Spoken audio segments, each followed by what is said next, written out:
സന്ദേശത്തിൽ അഭിനയിക്കാൻ വരാമെന്ന് പറഞ്ഞിട്ട് വരാതിരുന്നതിന് ശേഷം പിന്നെയും ഞാനും ജഗതി ശ്രീകുമാറും തമ്മിൽ പല സ്ഥലത്തും വെച്ച് കാണാറുണ്ട്.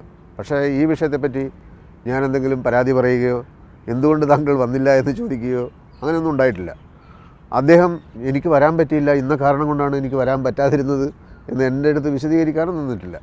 അതൊരു സ്വാഭാവികമായ സംഭവം. അദ്ദേഹം അങ്ങനെ പല സിനിമകൾക്കും പോവും, അദ്ദേഹത്തിന് തോന്നുന്ന സിനിമയിൽ പോവും, ചിലപ്പോൾ പോയില്ലാതെ വരും, അങ്ങനെയൊക്കെയാണ്. പക്ഷേ ഒരു ദിവസം അദ്ദേഹം വളരെ സ്നേഹപൂർവ്വം എന്നെ ഒന്ന് ഉപദേശിച്ചു. അത് പുള്ളി പറഞ്ഞു, ശ്രീനി തീരെ പോരാന്ന് പറഞ്ഞു. എന്നുവെച്ചാൽ എന്താണ്, നിങ്ങൾ വളരെ കുറച്ച് സിനിമകളിൽ മാത്രമേ അഭിനയിക്കുന്നുള്ളൂ, ഇങ്ങനെ അഭിനയിച്ചാൽ എങ്ങനെയാവും? ധാരാളം സിനിമകളിൽ നിങ്ങൾ വിളിക്കുന്നുണ്ട്, പക്ഷേ നിങ്ങൾ പോകുന്നില്ലെന്നാണ് ഞാൻ കേട്ടത്. അതൊക്കെ വളരെ മോശമാണ്.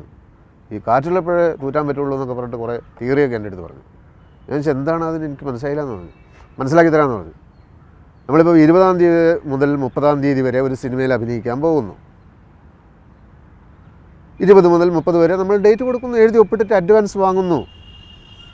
അത് കഴിഞ്ഞ് 20 മുതൽ 30 വരെ വേറൊരു സിനിമയുടെ ആൾക്കാർ നിങ്ങളെ വിളിച്ചാൽ അതേ ഡേറ്റ് നമ്മൾ കൊടുക്കും. ഞാനങ്ങനെയാണ്.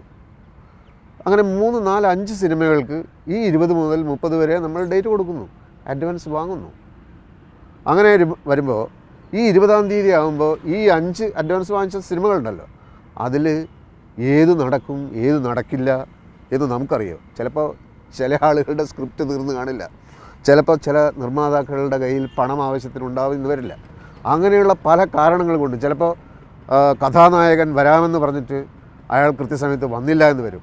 അങ്ങനെ ചിലപ്പോൾ 3-4 സിനിമകൾ നടന്നില്ല എന്ന് വരും ഈ കൂട്ടത്തിൽ. അപ്പോൾ നമ്മളൊരു സിനിമയിൽ അഭിനയിക്കുന്നു, ബാക്കി 4 സിനിമയുടെ അഡ്വാൻസ് ചുമ്മാ നമ്മുടെ കയ്യിലിരിക്കും. ഇത് തിരിച്ചു കൊടുക്കേണ്ട ആവശ്യമില്ലല്ലോ, അവർ കാരണമല്ലേ അതിൻ്റെ ഷൂട്ടിംഗ് നടക്കാത്തത്. ഞാൻ പറഞ്ഞു അത് തരക്കേടില്ലാന്ന് പറഞ്ഞു, നല്ല പരിപാടിയാണെന്ന് പറഞ്ഞു. അപ്പോൾ എൻ്റെ അടുത്ത് പറഞ്ഞു ഇങ്ങനെ ചെയ്യണം.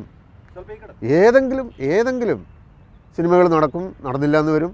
പിന്നെ ചിലപ്പോഴൊക്കെ 2-3 സിനിമകൾ ഒന്നിച്ചുണ്ടായെന്ന് വരും. അപ്പോൾ നമ്മൾ ഡേറ്റ് അഡ്ജസ്റ്റ് ചെയ്യണം സാർ എന്നൊക്കെ പറഞ്ഞിട്ട് നമ്മൾ അവരുമായിട്ടൊരു കോംപ്രമൈസിലെത്തിയിട്ട് അങ്ങനെ അഡ്ജസ്റ്റ് ചെയ്ത് വർക്ക് ചെയ്യുന്നു. ആ രീതിയിലൊന്നും ചെയ്തില്ലെങ്കിൽ കാര്യങ്ങൾ ശരിയാവില്ല. പൈസ ഉണ്ടാവില്ല കയ്യിൽ, നിങ്ങൾ വളരെ ബുദ്ധിമുട്ടെന്ന് പറഞ്ഞു. അതൊന്നും തിരക്കേടില്ലെന്ന് പറഞ്ഞു. അങ്ങനെ ഒരു ദിവസം ആലപ്പുഴയിലെ റൈബാൻ ഹോട്ടലിൽ വെച്ച് 2 നിർമ്മാതാക്കളുടെ പ്രതിനിധികളും വേറെ ചില ആളുകളുമൊക്കെ ചേർന്നിട്ട് ഭയങ്കര പ്രശ്നവും അടിയുമൊക്കെ, എന്നുവെച്ചാൽ അടിപിടിയുടെ വക്കത്താണ് കാര്യങ്ങൾ നടക്കുകയാണ്. ഞാനൊരു സിനിമയുടെ ഷൂട്ടിങ്ങായിട്ട് ആ ഹോട്ടലിൽ താമസിക്കുക. അപ്പോൾ ജഗതി ശ്രീകുമാർ ചെല്ലാമെന്ന് ഒരു സ്ഥലത്തേറ്റു, ജഗതി ശ്രീകുമാർ ചെല്ലാമെന്ന് വേറൊരു സ്ഥലത്തേറ്റു. ജഗതി ശ്രീകുമാർ 3-മതൊരു സിനിമയിൽ ഇവിടെ അഭിനയിച്ചുകൊണ്ടിരിക്കുകയാണ്. അങ്ങനെ ജഗതി ശ്രീകുമാറിനെ തട്ടിക്കൊണ്ടുപോകാൻ വേണ്ടി വേറെ 2 സംഘങ്ങൾ തമ്മിൽ ഗംഭീര അടി. ആ അടി നടന്നുകൊണ്ടിരിക്കുന്ന നേരത്ത് അക്ഷോഭ്യനായി എന്ത് ചെയ്യണമെന്നറിയാതെ മുറിയുടെ വാതിക്കൽ പുള്ളി വളരെ ടെൻഷനോടുകൂടി ഇങ്ങനെ നിൽക്കുകയാണ്. അവർ തമ്മിലാണല്ലോ അടി. ഇയാളുടെ അടുത്ത് എന്ത് ചെയ്യാനാ? അപ്പോൾ ഞാൻ അടുത്ത് ചെന്ന് ചോദിച്ചു, ഡേറ്റ് കൊടുക്കൽ കൊള്ളാം, തിരക്കേടില്ലെന്ന് പറഞ്ഞു. അപ്പോൾ പുള്ളി എന്ന് പറഞ്ഞിട്ട് പതുക്കെ തിരിഞ്ഞൊറ്റ നടപ്പ്.